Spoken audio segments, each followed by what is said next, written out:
Hello friends, welcome back to my channel. Shattila Ekadashi आने वाली है और हिंदू धर्म में एकादशी का महत्वपूर्ण स्थान है। महीने में 2 बार एकादशी आती है। सभी का अलग अलग महत्व है। माघ मास की कृष्ण पक्ष की एकादशी तिथि को सठ तिला एकादशी के नाम से जानते हैं। इस दिन भगवान विष्णु की सच्चे मन से उपासना और व्रत करते हैं। उपासना और व्रत करने से मनोवांछित फलों की प्राप्ति होती है। इस दिन तिल के दान का विशेष महत्व है। तिल का इस्तेमाल करने से पुण्य की प्राप्ति होती है। सुबह जल्दी उठकर तिल का उपटन लगा सकते हैं। अगर आप उपटन नहीं लगा सकते तो आप जल में तिल डालकर स्नान करें।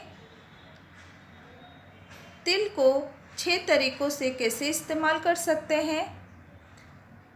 इस दिन आप तिल मिश्रित जल से स्नान करना चाहिए। तिल का उपटन लगाएं। भगवान विष्णु को तिल अर्पित करें। तिल मिश्रित जल का सेवन करें। फलाहार के समय तिल का मिष्टान ग्रहण करें। एकादशी के दिन तिल से हवन करें और तिल का दान भी आप कर सकते हैं। ऐसा करने से पुण्य की प्राप्ति मिलती है। स्नान से निवृत्त होने के बाद पूजा स्थल पर भगवान गणेश जी को नमन करें। उसके बाद भगवान विष्णु को स्मरण करें। ओम भगवते वासुदेवाय का मंत्र जाप करें। भगवान विष्णु के समक्ष एकादशी व्रत का संकल्प लें और फिर विधि विधान से पूजन करें। इस दिन व्रत करने से व्यक्ति को हजारों साल की तपस्या और स्वर्ण दान के समान पुण्य की प्राप्ति होती है। व्यक्ति सारे सुख भोग कर आखिर में परम धाम की ओर जाता है। भगवान विष्णु की पूजा में फल, फूल, अक्षत, तिल के लड्डू, पंचामृत, तुलसी के पत्ते आदि अर्पित करते हैं। फिर एकाचित होकर कथा सुने। कथा इस प्रकार है। सठ तिला एकादशी की पौराणिक कथा है। धार्मिक मान्यता के अनुसार एक समय नारद मुनि भगवान विष्णु के धाम वैकुंठ पहुँचे। वहाँ उन्होंने भगवान विष्णु से सठ तिला एकादशी व्रत के महत्व के बारे में पूछा। नारद जी के आग्रह पर भगवान विष्णु ने बताया कि प्राचीन काल में पृथ्वी पर एक ब्राह्मण की पत्नी रहती थी। उसके पति की मृत्यु हो चुकी थी। वह मेरे अनन्य भक्त थी और श्रद्धा भाव से मेरी पूजा करती थी। एक बार उसने 1 महीने तक व्रत रखकर मेरी उपासना की। व्रत के प्रभाव से उसका शरीर तो शुद्ध हो गया, परंतु वह कभी ब्राह्मण एवं देवताओं के निर्मित अन्न दान नहीं करती थी। इसलिए मैंने सोचा कि यह स्त्री वैकुंठ में रहकर भी अतृप्त रहेगी।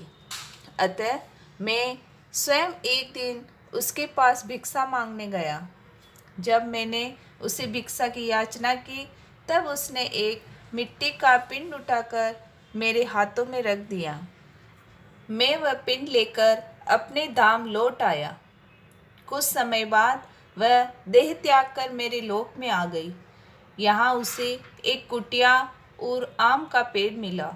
खाली कुटिया को देखकर वह घबरा कर मेरे पास आई और बोली कि मैं तो धर्मपरायण हूँ, फिर मुझे खाली कुटिया क्यों मिली। तब मैंने उसे बताया कि यह धन दान नहीं करने पर तथा मुझे मिट्टी का पिंड देने से हुआ है।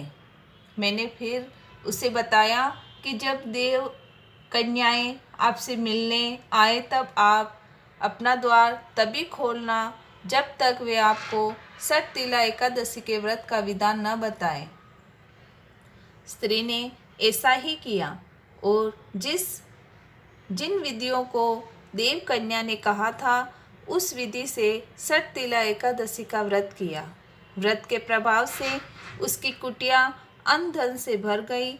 इसलिए हे नारद, इस बात को सत्य मानो कि जो व्यक्ति इस एकादशी का व्रत करता है और तिल एवं अन्नदान करता है, उसे मुक्ति और वैभव की प्राप्ति होती है। अगर आप एकादशी करते हैं तो आपको ये कथा जरूर सुननी चाहिए और तिल का दान जरूर करें।